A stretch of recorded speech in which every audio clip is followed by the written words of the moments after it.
നമസ്കാരം. വന്ന വഴി മറക്കരുത് പിണറായി വിജയ. മുഖ്യമന്ത്രി കസേരയിൽ കയറിയിരുന്നത് പോലും ഒരു തരത്തിൽ അച്യുതാനന്ദൻ എന്ന മനുഷ്യന്റെ ഔദാര്യമാണ്.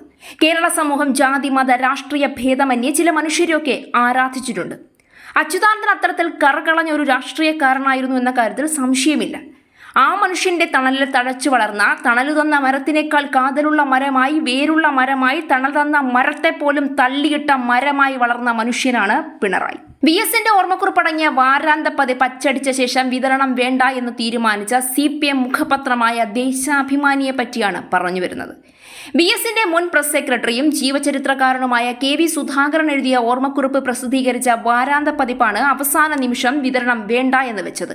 എല്ലാ ഞായറാഴ്ചകളിലും വാരാന്ത പതിപ്പ് ഇറങ്ങാറുണ്ട്. എന്നാൽ ഇന്നത്തെ പത്രത്തോടൊപ്പം മാത്രം അതുണ്ടായില്ല. സാങ്കേതിക പിഴവ് മൂലം വാരാന്ത പതിപ്പ് ഇല്ല എന്നും പത്രത്തിൽ അറിയിപ്പ് നൽകുകയായിരുന്നു. അതായത് ദേശാഭിമാനി പത്രം തുടങ്ങിയ കാലം മുതൽ ഇതുവരെയും ചരിത്രത്തിലില്ലാത്തതുപോലെ VS അച്യുതാനന്ദ ചരിതം എഴുതിയപ്പോൾ മാത്രം പെട്ടെന്ന് ദേശാഭിമാനിക്ക് ഒരു വിറയലും പനി. വൈറൽ ഫീവർ ആണോ എന്നറിയാൻ പറ്റാത്തത് കൊണ്ട് പുറത്തിറക്കാത്തതാണ് നല്ലത്. അല്ലെങ്കിൽ ചിലപ്പോൾ മാളത്തിൽ ഒളിച്ചിരിക്കുന്ന മറ്റു പലരും തുള്ളൽ പനി ബാധിച്ച് പൊതുസമൂഹത്തിൽ ഇറങ്ങി തുള്ളുന്നത് കാണേണ്ടി വരും. കള്ളൻ വിജയൻ എന്ന പേരിലുള്ള നാടക നിരൂപണം ഉൾപ്പെട്ടതാണ് അവസാന നിമിഷം വാരാന്ത പതിപ്പ് പിൻവലിച്ചതിന് പിന്നിലെ കാരണമെന്നാണ് പരസ്യമായ രഹസ്യം. ഇതുകൂടി പറയുമ്പോൾ ഈ പറഞ്ഞതൊക്കെ വെറുതെ പറയുന്നതല്ല, പറഞ്ഞതിലൊക്കെ ഒരല്പം കഴമ്പുണ്ട് എന്ന് മനസ്സിലായി കാണുമല്ലോ അല്ലേ. കറുത്ത നിറം കണ്ടാൽ പോലും ഹാലിളകുമായിരുന്ന പിണറായിക്ക് കള്ളൻ വിജയൻ എന്ന് പച്ചയ്ക്ക് വെണ്ടയ്ക്ക് അക്ഷരത്തിൽ എഴുതിയേക്കുന്നത് കണ്ടാൽ, അതും സ്വന്തം പാർട്ടി മുഖപത്രത്തിൽ എഴുതിയേക്കുന്നത് കണ്ടാൽ പിന്നെ ഹാലിളകാതിരിക്കുമോ? ഒപ്പം VSനെ പറ്റി നല്ല വാക്കും. കേരള രാഷ്ട്രീയത്തിന്റെ ചരിത്രത്തിൽ VS അച്യുതാനന്ദൻ എന്ന പേര് ഒരു വ്യക്തിയെ മാത്രമല്ല, ഒരു രാഷ്ട്രീയ സംസ്കാരത്തെയും പ്രതിനിധീകരിക്കുന്നതാണ്. അധികാരത്തോട് പോലും വിട്ടുവീഴ്ച ചെയ്യാത്ത നിലപാടും അഴിമതിക്കെതിരായ പോരാട്ടവും സാധാരണക്കാരുടെ ശബ്ദമായി മാറിയ രാഷ്ട്രീയ ജീവിതവുമാണ് അദ്ദേഹത്തെ കേരളത്തിന്റെ ജനഹൃദയങ്ങളിൽ ഇന്നും സജീവമാക്കി നിർത്തുന്നത്. അതുകൊണ്ട് തന്നെ അദ്ദേഹത്തിന്റെ ചരമദിനത്തിൽ അദ്ദേഹത്തിന്റെ ജീവിതവും രാഷ്ട്രീയ സംഭാവനകളും മുൻനിർത്തി വിശാലമായ അനുസ്മരണം നടത്തേണ്ട ഉത്തരവാദിത്തം ആദ്യമുണ്ടാകേണ്ടത് അദ്ദേഹത്തിന്റെ സ്വന്തം പാർട്ടിക്കാണ്. എന്നാൽ അതുണ്ടായില്ല എന്ന വിമർശനമാണ് ഇപ്പോൾ ശക്തമാകുന്നത്. മരിച്ചു തലയ്ക്ക് മുകളിൽ നിൽക്കുമ്പോഴെങ്കിലും അങ്ങനെ വഴിതെളിച്ചു തന്ന ഒരു മനുഷ്യനോട് കാണിക്കേണ്ട മിനിമം മര്യാദയുണ്ട്. അല്ല, പിണറായി വിജയൻ എന്ന മനുഷ്യനിൽ നിന്ന് ഇതൊന്നും പ്രതീക്ഷിച്ചിട്ടും കാര്യമില്ല എന്ന് കേരളത്തിലെ മുഴുവൻ ജനങ്ങൾക്കും അറിയാം. പക്ഷേ പിണറായി നാഴികയ്ക്ക് 40 വട്ടം പറയുന്ന, എൻ്റെ പാർട്ടിയെ നൂറ്റം കൊള്ളുന്ന ഇടതുപക്ഷ പ്രസ്ഥാനത്തിനുള്ളിലെ കൂടെ നടന്ന മനുഷ്യരോട് പോലും പിണറായിക്ക് യാതൊരു നന്ദിയും കടപ്പാടും ഇല്ല എങ്കിൽ പിന്നെ സാധാരണ മനുഷ്യരോട് അത് കാണുമെന്ന് കരുതിയ കേരളത്തിലെ ജനങ്ങളാണ് വിഡ്ഢികൾ. ഈ അവസരത്തിൽ അച്യുതാനന്ദന്റെ ജീവിതം പറയുന്ന ഒരു ലേഖനം പുറത്തിറങ്ങിയാൽ പിണറായി വിരുദ്ധത കത്തി നിൽക്കുന്ന കേരളത്തിൽ അതുണ്ടാക്കുന്ന ഓളം ചെറുതായിരിക്കില്ല എന്ന് പിണറായിക്ക് നന്നായി അറിയാം. ഒപ്പം കള്ളൻ പിണറായി എന്ന തലക്കെട്ടിൽ ഒരു വാർത്തയും.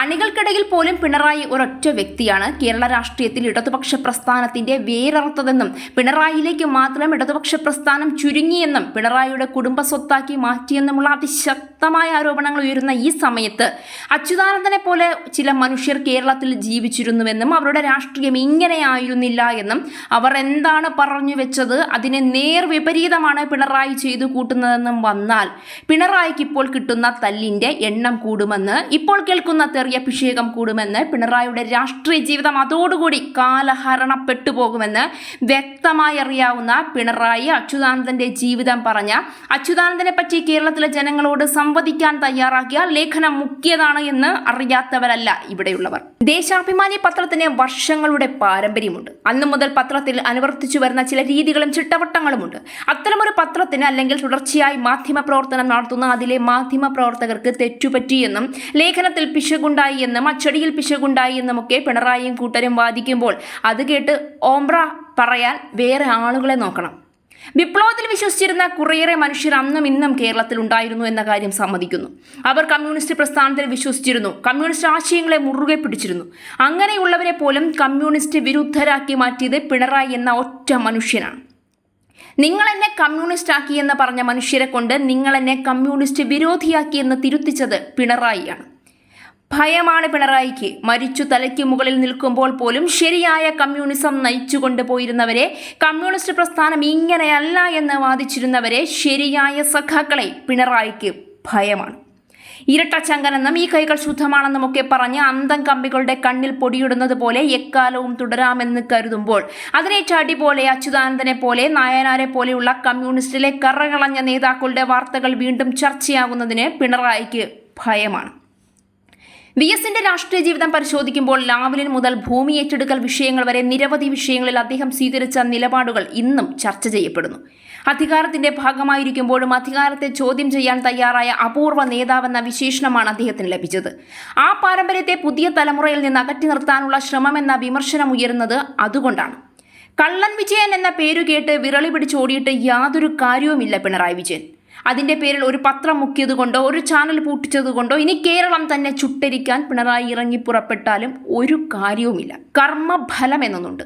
അധികാരത്തിൽ കയറിയിരുന്ന് കാണിച്ചു കൂട്ടിയ അഹങ്കാരത്തിനും വാവിട്ടു പറഞ്ഞ വാക്കുകൾക്കും ചെയ്തു കൂട്ടിയ നെറുകേടിനും കണക്കു പറഞ്ഞ് കാലം ഉത്തരം പറയിപ്പിച്ചിട്ടേ വിസയും ടിക്കറ്റും തരും. VS അച്യുതാനന്ദനെ ഓർക്കണമോ വേണ്ടയോ എന്ന് തീരുമാനിക്കുന്നത് ഒരു പാർട്ടി മുഖപത്രമല്ല, കേരള ജനതയാണ്. അദ്ദേഹത്തിന്റെ ജീവിതവും പോരാട്ടവും പൊതുസ്മൃതിയുടെ ഭാഗമായി കഴിഞ്ഞിരിക്കുന്നു. അതുകൊണ്ട് അദ്ദേഹത്തെ അവഗണിച്ചെന്ന വിമർശനം ഉയരുമ്പോൾ അതിന് വിശ്വസനീയമായ വിശദീകരണം നൽകേണ്ട ബാധ്യത ബന്ധപ്പെട്ടവർക്കുണ്ട്. അല്ലാത്ത പക്ഷം സ്വന്തം ചരിത്രത്തെ പോലും ഭയക്കുന്ന പാർട്ടി എന്ന വിമർശനത്തിന് കൂടുതൽ കരുത്തേകുക മാത്രമായിരിക്കും ഇത്തരം വിവാദങ്ങൾ ചെയ്യുക.